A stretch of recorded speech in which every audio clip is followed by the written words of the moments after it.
Noviembre de 1944. El bosque de Urgen, un laberinto irregular de pinos y lodo helado que se extendía a ambos lados de la frontera germano-belga, donde la niebla se aferraba como un ser vivo y la muerte llegaba antes de oír el disparo. En la oscuridad previa al amanecer del 15 de noviembre, el soldado James Calvel se agazapó tras un tocón de roble astillado, con su Lenfield número 4 apretado contra el hombro, su aliento flotando en el aire gélido. A su alrededor, la compañía B, segundo batallón, yacía inmovilizada en la ladera de la colina 493 por francotiradores alemanes que habían transformado la cresta en un campo de batalla. Cada avance terminaba con gritos o silencio. Los dedos de Calvel recorrieron el cerrojo de su rifle, palpando las modificaciones realizadas durante 3 semanas de guardias nocturnas y momentos robados en tiendas de suministros. La alteración era sutil, invisible a la vista, pero violaba todas las normas del ejército británico. Había cortado el recorrido del cerrojo, ajustado el mecanismo de sincronización y recalibrado la tensión del resorte de retorno para un ciclo más rápido. En manos descuidadas, la modificación podría causar un fallo catastrófico, atascarse en el peor momento, provocar peligrosos fallos de disparo. Pero Calvel no era descuidado, y esa noche, esa innovación prohibida marcaría la diferencia entre la supervivencia y la masacre. James Calvel se crió en las tierras altas de Escocia, en un pueblo demasiado pequeño para la mayoría de los mapas. Su padre, guardabosques, le enseñó que el tiro de precisión era una necesidad, no un deporte. Las muertes limpias significaban que las familias tenían alimento durante el invierno. A los 9 años, Calvel podía leer el viento y calcular la distancia por instinto. A los 14, abatió ciervos a 200 yardas con miras de hierro. Cuando llegó la guerra, se alistó creyendo que sus habilidades serían valoradas. En cambio, recibió un Lenfield estándar y fue asignado a una compañía de fusileros donde la doctrina prevalecía sobre la innovación y cuestionar las órdenes se castigaba. El Lenfield número 4 era magnífico, fiable, preciso, con una capacidad de 10 balas que superaba a la mayoría de los fusiles. Pero su cerrojo requería una rotación y un tiro completos que limitaban los disparos rápidos de seguimiento, y en combate, la velocidad importaba tanto como la precisión. Calvel lo notó por primera vez durante el entrenamiento en el campo de tiro, donde los instructores enfatizaban el fuego controlado a 15 balas por minuto. Pero había visto morir a hombres en los primeros combates porque ese ritmo pausado daba tiempo a los enemigos para ponerse a cubierto, devolver el fuego y pedir apoyo. Había visto escuadrones británicos suprimidos por unidades alemanas más pequeñas porque el enemigo disparaba más balas en los críticos segundos iniciales. La solución era obvia: aumentar la velocidad del ciclo del cerrojo sin sacrificar la precisión. Durante las largas vigilias nocturnas, Calvel estudiaba su rifle con gran atención. Desmontaba el mecanismo del cerrojo cientos de veces, aprendiendo cada tensión del resorte, cada punto de fricción, cada milisegundo de retardo. La modificación que diseñó era elegante pero peligrosa. Al acortar la manija del cerrojo y ajustar su ángulo, redujo la distancia de tiro. Limó los puntos de contacto internos para minimizar la fricción y ajustó la tensión del extractor para una extracción fiable del cartucho a pesar de un ciclo más rápido. Y lo más importante, modificó el resorte del percutor, reduciendo la tensión lo justo para un cierre más rápido del cerrojo, manteniendo la fuerza suficiente del cebador. El trabajo le llevó 3 semanas de trabajo minucioso y secreto en la oscuridad, con herramientas prestadas o improvisadas, siempre escondidas de los oficiales que lo someterían a juicio militar por manipular equipo militar.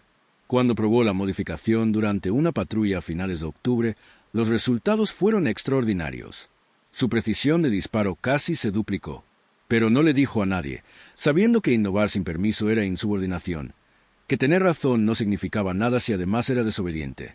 Noviembre llevó a la compañía B al bosque de Urgen, un paisaje de pesadilla donde los árboles estallaban en astillas mortales y los hombres morían por la exposición al frío con tanta frecuencia como por la acción enemiga.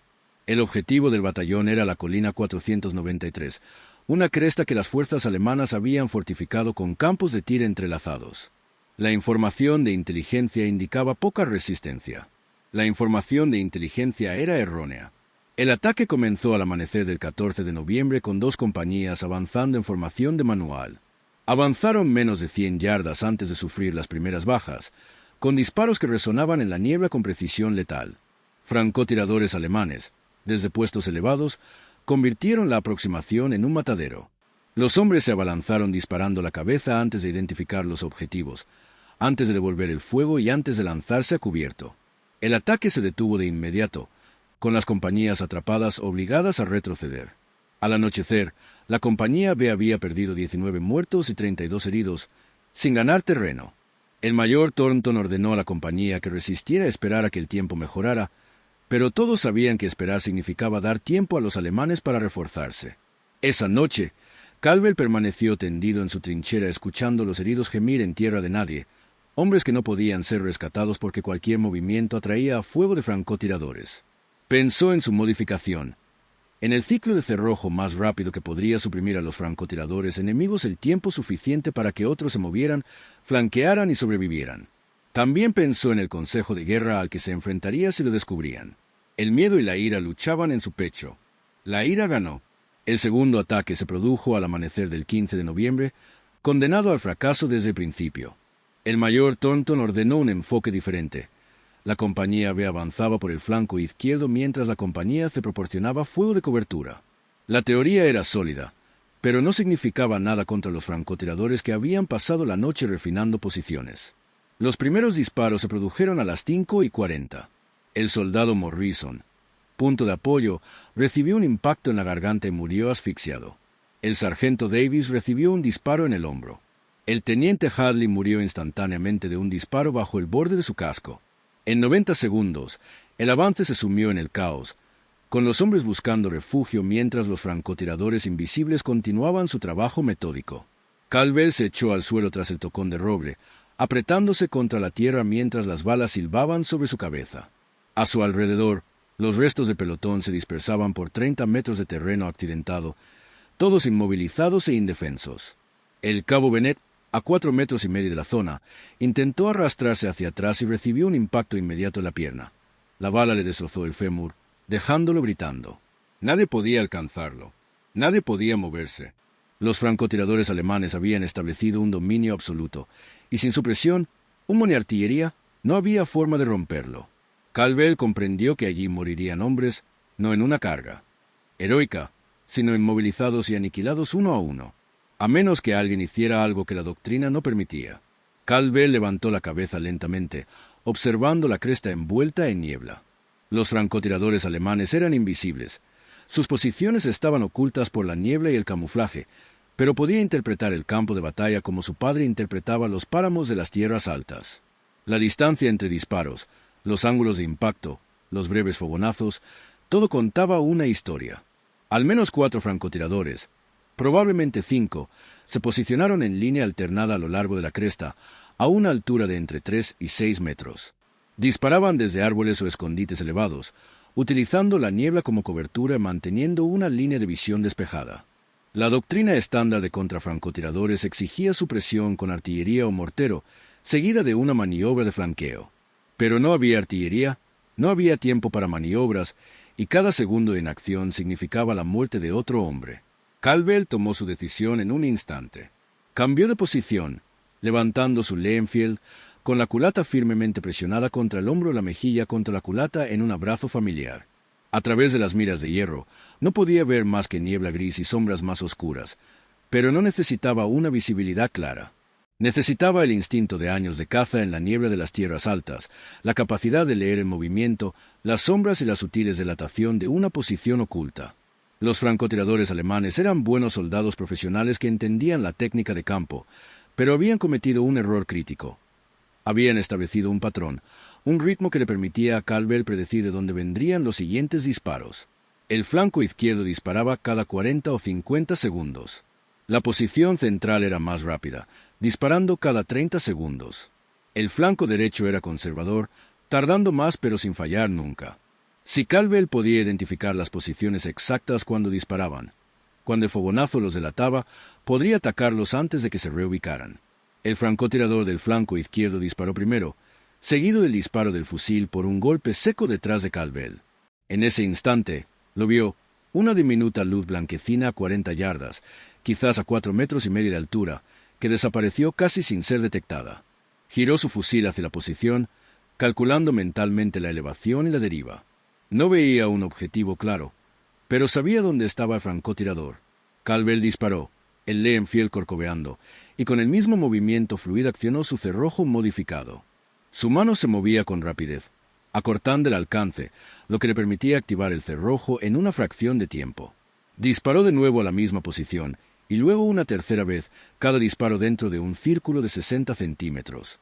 No había forma de saber si había acertado, ni tiempo para verificar antes de que se presentara el siguiente objetivo. El francotirador central disparó 7 segundos después, revelando su posición 20 yardas más adelante, ligeramente a la derecha. Caldwell se abalanzó sobre el inmediato, modificando el cerrojo con una velocidad sobrenatural, disparando 3 balas en menos de 4 segundos. A su alrededor, los hombres comenzaron a notar que alguien respondía con fuego efectivo. El cabo Bennett había dejado de gritar y miraba a Caldwell con ojos abiertos y doloridos. Los francotiradores alemanes también lo notaron, porque de repente el patrón cambió. El fuego metódico se volvió irregular e incierto, a medida que los francotiradores se daban cuenta de que estaban siendo atacados. El francotirador del flanco derecho fue el primero en romper la disciplina, disparando 2 veces rápidamente contra la posición de Caldwell, ambas balas impactando en el tocón de roble. Pero esa respuesta agresiva le permitió localizar la posición con claridad. Cambió de puntería, respirando con normalidad a pesar de la adrenalina, y disparó 4 veces en 6 segundos. Una bala dio en el blanco. Caldwell vio la silueta en el árbol convulsionarse y desplomarse, el cuerpo rodando desde un escondite elevado hasta aterrizar entre la maleza con un ruido como de ramas que se rompen. Primera muerte confirmada, y lo cambió todo. Los hombres comenzaron a moverse. Aún no avanzaban, pero se desplazaban a mejores posiciones, preparándose para soportar una represión inesperada. El sargento Willis, atrapado tras un tronco caído, dio órdenes de concentrar el fuego en la cresta. Los fusiles comenzaron a disparar de arriba a abajo sobre la línea británica. No fuego dirigido, sino salvas de contención que obligaban a los francotiradores alemanes a agacharse. No fue coordinado, pero creó justo el caos que Caldwell necesitaba. Los francotiradores alemanes restantes se vieron atrapados entre mantener sus posiciones o reubicarse para evitar el contraataque. Cualquiera de las dos opciones conllevaba riesgos, y en ese momento de incertidumbre enemiga, Caldwell aprovechó su ventaja. El francotirador central intentó reubicarse, un error fatal que reveló movimiento a través de la niebla. Caldwell captó el cambio en las sombras, la breve silueta de un hombre moviéndose entre los árboles, y disparó por instinto. El alemán cayó con fuerza, y no importó si fue un disparo mortal o una herida incapacitante, ya que el francotirador estaba fuera de combate. 4 impactos confirmados o probables en menos de 90 segundos, una cadencia de fuego imposible para un fusil de cerrojo, y la línea de francotiradores alemanes se desmoronaba. La posición del flanco izquierdo disparó una vez más, un disparo apresurado que se fue desviado, y luego quedó en silencio. El campo de batalla ya no estaba dominado por tiradores enemigos invisibles. El sargento Willis aprovechó el momento, y su voz resonó con autoridad por la ladera. Ordenó al pelotón que avanzara por secciones, utilizando la supresión temporal para ganar terreno. Los hombres se movilizaron de inmediato, impulsados por la repentina esperanza de sobrevivir. Caldwell continuó disparando, ya no objetivos confirmados, sino posiciones sospechosas, con fuego de supresión que mantenía al enemigo agachado. Su cerrojo modificado se disparaba una y otra vez, cada disparo apuntando con precisión incluso en el caos creciente. Consumía munición a un ritmo que horrorizaría a cualquier oficial de suministros, pero la munición podía reabastecerse y los soldados muertos no. El pelotón avanzó 20 metros, luego 30, con los hombres buscando mejor cobertura, estableciendo una nueva línea de fuego más cerca de la cresta. El cabo Bennett era arrastrado hacia atrás, hacia un lugar seguro. Los francotiradores alemanes se replegaban o eran eliminados. En cualquier caso, su control del campo de batalla se había roto. Caldwell sabía que el respiro era temporal. Los alemanes contraatacarían o traerían refuerzos, y cuando lo hicieran, el pelotón necesitaba una posición defendible. Continuó disparando, apuntando a cualquier movimiento que se produjera por delante, manteniendo la presión hasta que el último hombre alcanzó una relativa seguridad. Solo cuando pasó la crisis inmediata, cuando el sargento Willis ordenó una parada temporal, comenzaron a manifestarse las consecuencias de las acciones de Caldwell. El capitán Morrison, quien había estado coordinando el avance desde la posición de mando, se adelantó con el fusil colgado y una expresión que mezclaba alivio e ira. Se agachó junto a la posición de Caldwell, mirando inmediatamente a Linfield, al montón de casquillos de latón usados, al fusil mismo que aún irradiaba calor. Morrison era un oficial de carrera que apreciaba la iniciativa, pero también valoraba la disciplina por encima de la innovación individual. Extendió la mano y levantó el fusil de Caldwell, examinándolo con ojo experto, y en cuestión de segundos identificó las modificaciones. El rostro del capitán adoptó varias expresiones en rápida sucesión. Primero, el reconocimiento, al comprender lo que se había hecho. Siguió la conmoción, al calcular el riesgo y la infracción del reglamento. Luego, algo más, el conflicto entre saber que esas modificaciones acababan de salvar vidas británicas y comprender que representaban una ofensa digna de un consejo de guerra. A su alrededor, los soldados se atrincheraban, establecían posiciones de tiro y atendían a los heridos. Todos debían su supervivencia, al menos en parte, a la innovación ilegal que ahora poseía el capitán Morrison. Morrison dejó el rifle con cuidado y miró a Caldwell con una expresión que parecía avejentarlo. Comprendía la difícil situación a la que se enfrentaban, atrapados entre regulaciones justificadas y resultados indiscutibles. La configuración estándar del cerrojo no era arbitraria, había sido diseñada por ingenieros que entendían las tolerancias necesarias para un funcionamiento fiable. Las modificaciones conllevaban el riesgo de un fallo catastrófico. En tiempos de paz, Caldwell habría sido acusado de inmediato. Pero no eran tiempos de paz, y la desesperación reescribió las reglas. Morrison habló en voz baja, con un tono de voz que solo Caldwell podía oír. Preguntó cuánto tiempo llevaban las modificaciones, cuántas balas se habían disparado y si había habido fallos de funcionamiento. Caldwell respondió con sinceridad, proporcionando detalles técnicos de lo que había hecho y por qué, y explicando las minuciosas pruebas que había realizado. El capitán escuchó sin interrumpir, con la mirada fija en el rostro de Caldwell y el rifle. Cuando Caldwell terminó, Morrison guardó silencio un largo rato. Finalmente, Morrison volvió a hablar con palabras cuidadosamente elegidas.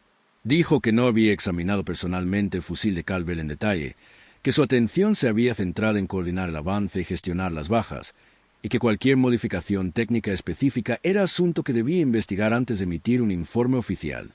El significado era claro.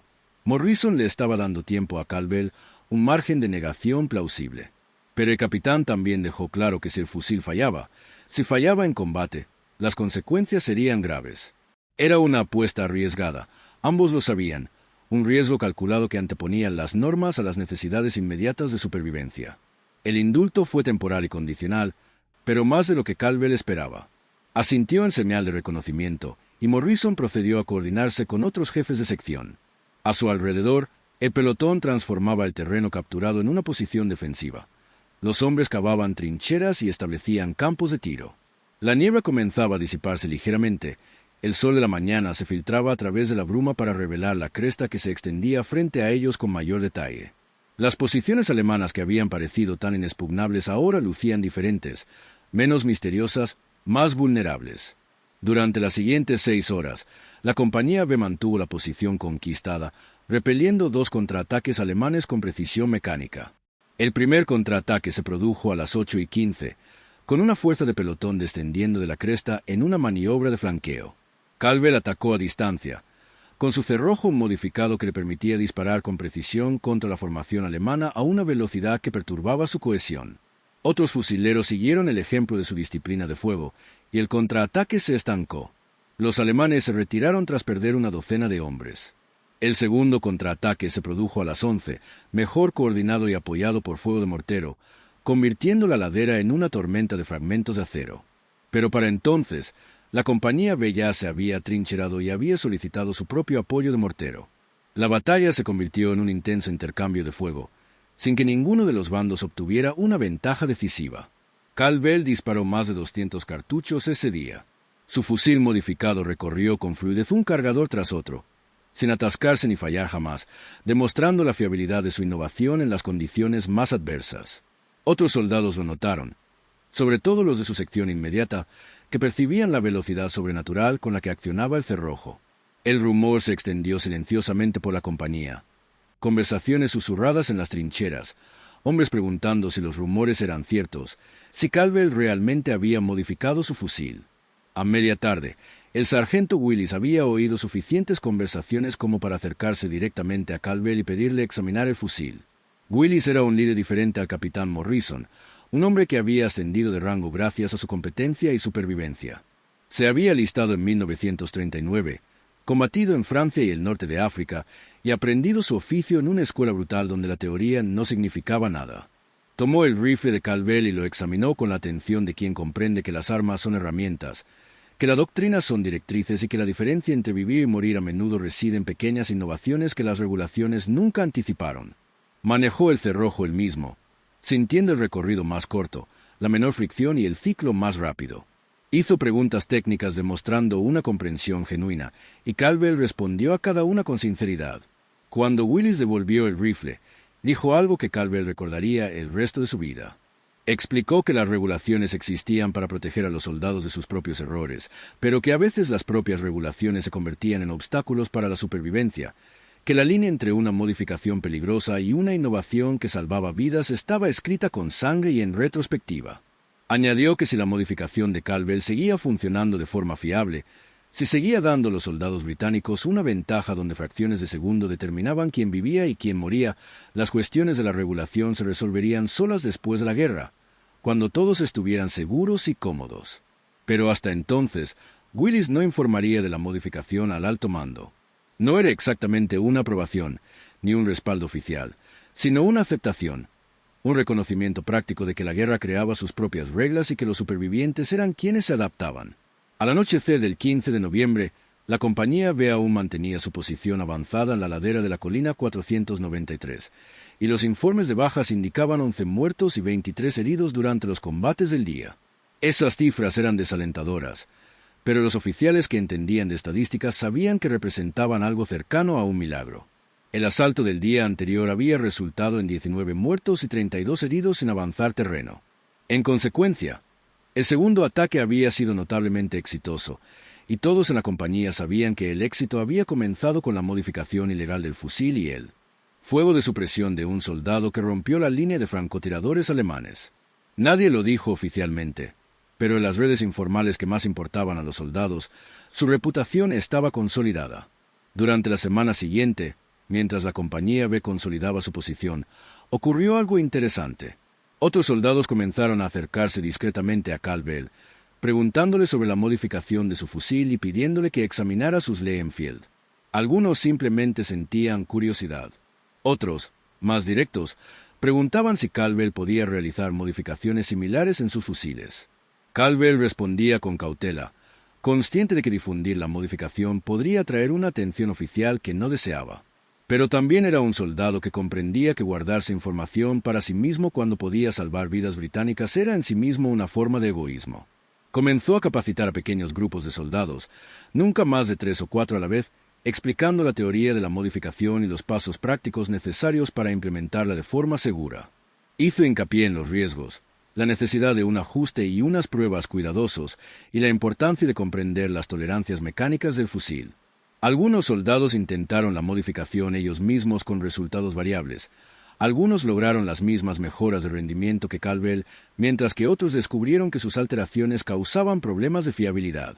Pero hubo suficientes éxitos como para que, en 2 semanas, la compañía B contara con quizás una docena de fusileros con cerrojos modificados, soldados capaces de disparar con rapidez y precisión a una velocidad superior a la doctrina estándar. Los oficiales notaron el cambio en el rendimiento de la compañía, la mayor efectividad en los combates y la capacidad de suprimir posiciones enemigas con mayor rapidez. El capitán Morrison, sin duda, lo notó y se enfrentó a una decisión que definiría su carrera. Podía informar sobre modificaciones generalizadas al mando del batallón, iniciar una investigación formal y restablecer la disciplina adecuada a costa de eliminar una ventaja que salvaba vidas británicas. O podía mantener su ceguera cuidadosa, permitiendo que las modificaciones continuaran mientras vigilaba las señales de fallo. Morrison eligió esta última opción, una decisión que reflejaba pragmatismo y valentía moral. El avance se produjo a principios de diciembre, cuando la compañía B participó en un importante asalto a las posiciones alemanas que defendían los accesos al río Roer. El ataque formaba parte de una ofensiva mayor diseñada para expulsar a las fuerzas de la Wehrmacht del bosque de Urgen. La inteligencia indicaba fuertes fortificaciones alemanas, múltiples líneas defensivas y tropas veteranas que habían mantenido la posición durante semanas. El plan de asalto preveía un ataque al amanecer tras una descarga de artillería de 30 minutos, con compañías de infantería avanzando en oleadas coordinadas. Era una doctrina sólida, y todos sabían que iba a ser sangriento. La compañía B fue asignada al asalto de un complejo agrícola fortificado que anclaba el flanco izquierdo alemán, una posición que controlaba la carretera principal de acceso. El complejo constaba de una granja de piedra, dos grandes graneros y varias dependencias, todo ello rodeado de terraplenes y alambradas. Los defensores alemanes lo habían transformado en una fortaleza, con posiciones de ametralladora cubriendo cada acceso. Las patrullas de reconocimiento anteriores habían sido repelidas con bajas. Tomarlo requeriría coordinación, potencia de fuego y un agresivo asalto de infantería. Una combinación que parecía sencilla en las salas de información, pero que se desmoronó bajo el fuego enemigo. El bombardeo de artillería comenzó a las 05:30 del 8 de diciembre. Los cañones británicos bombardearon sistemáticamente el complejo agrícola, convirtiendo el complejo en un infierno. Caldwell observaba desde la zona de concentración, con su fusil modificado colgado a la espalda, revisando el equipo una y otra vez. A su alrededor, los soldados hacían pequeños preparativos que los veteranos sabían que importaban: revisar la munición, ajustar el equipo, aceptar lo que les aguardaba.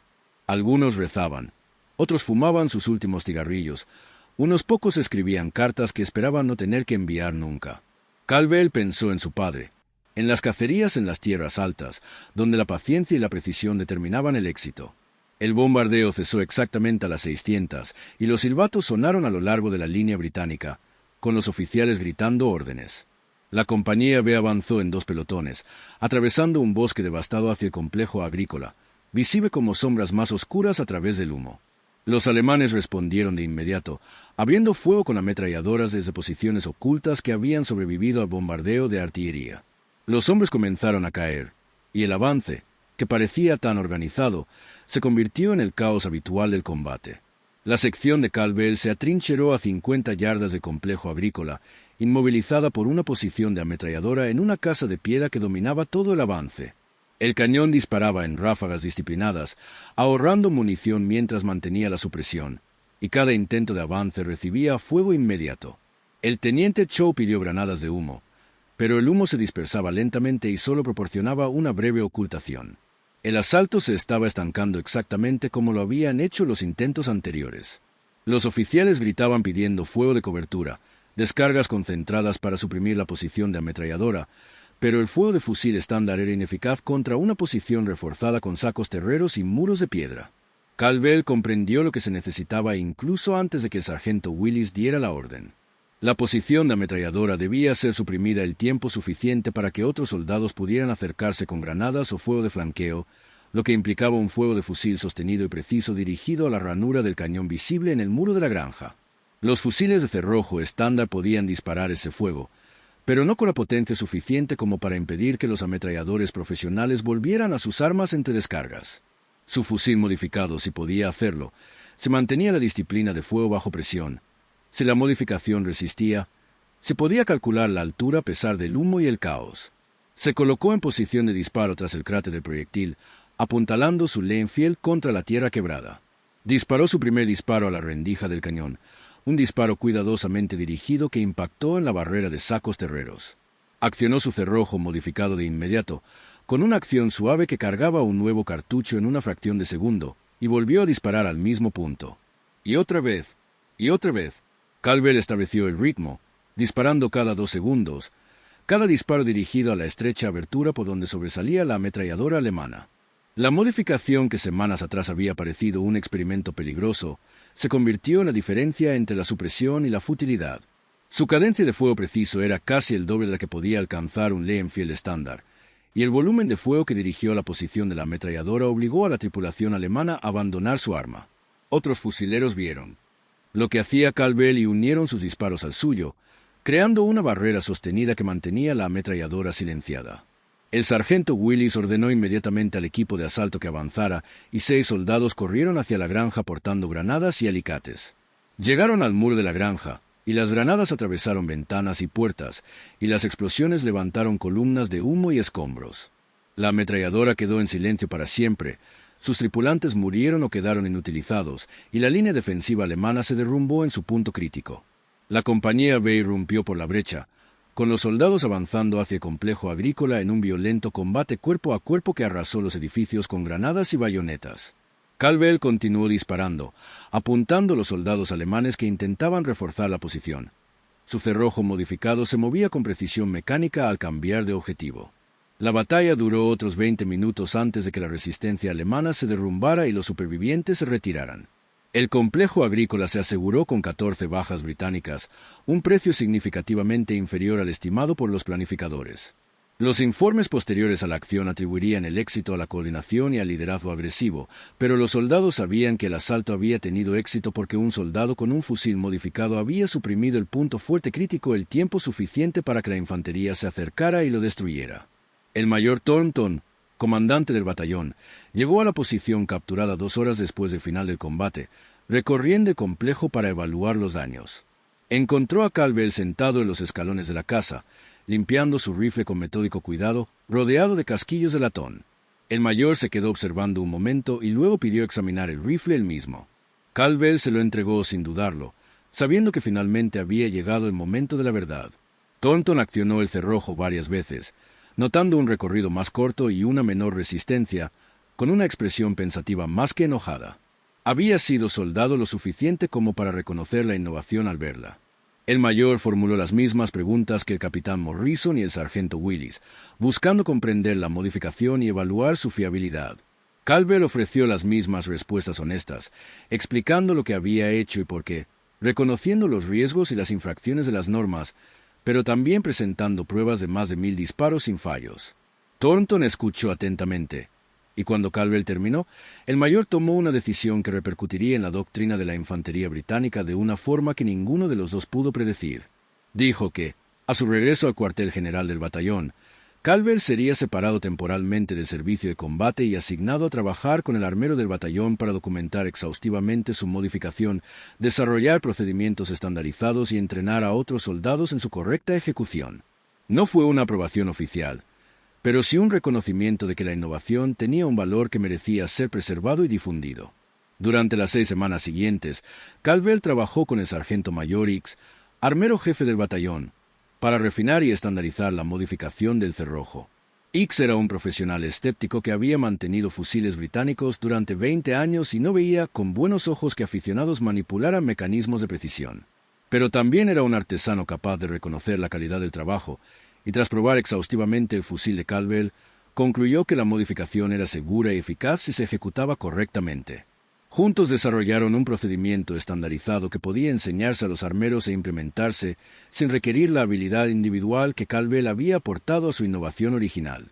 Identificaron las tolerancias críticas que debían mantenerse, las herramientas necesarias y los protocolos de prueba necesarios.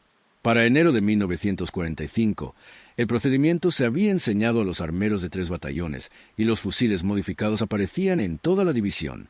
La inteligencia alemana detectó el cambio en la efectividad de los fusiles británicos, pero tuvo dificultades para explicarlo. Los Lehmfield capturados parecían estándar a simple vista, y sin un examen detallado de los mecanismos del cerrojo, la modificación era casi invisible. Los informes tácticos alemanes comenzaron a notar un aumento en la cadencia de fuego británica y lo atribuyeron a un mejor entrenamiento, sin sospechar jamás que los soldados hubieran alterado sus armas. La modificación se extendió a través de redes informales, pasando de batallón en batallón por soldados que habían constatado su eficacia. Al final de la guerra, se estima que 1500 fusiles británicos llevaban la modificación Caldwell, aunque rara vez se le llamaba así, los registros oficiales nunca reconocieron su existencia. El soldado James Caldwell sobrevivió a la guerra y regresó a Escocia en el verano de 1945. Su hoja de servicio no mostraba nada inusual, salvo un desempeño consistente y competente. No recibió medallas por su innovación ni reconocimiento oficial por la modificación que había salvado vidas británicas. El estamento militar, incómodo con las implicaciones de aceptar que un soldado hubiera mejorado una doctrina de ingeniería mediante modificaciones no autorizadas, absorbió discretamente la innovación, evitando cualquier reconocimiento oficial de sus orígenes. Caldwell regresó a las tierras altas y trabajó como guardabosques, como su padre, y rara vez habló de la guerra ni de las semanas en que su fusil marcó la diferencia entre la supervivencia y la masacre.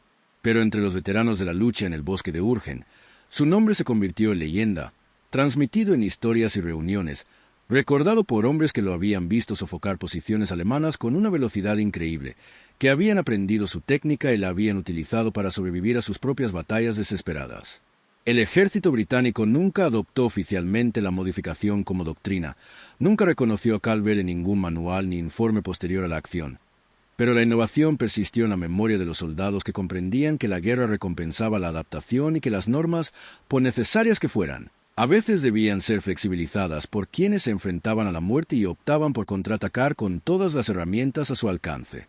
La modificación ilegal del cerrojo de Caldwell sigue siendo una nota al pie de la historia militar, eclipsada por batallas más importantes y decisiones estratégicas. Pero para los hombres de la compañía B que lucharon en las laderas de la colina 493 en noviembre de 1944, fue la innovación lo que los trajo de vuelta a casa.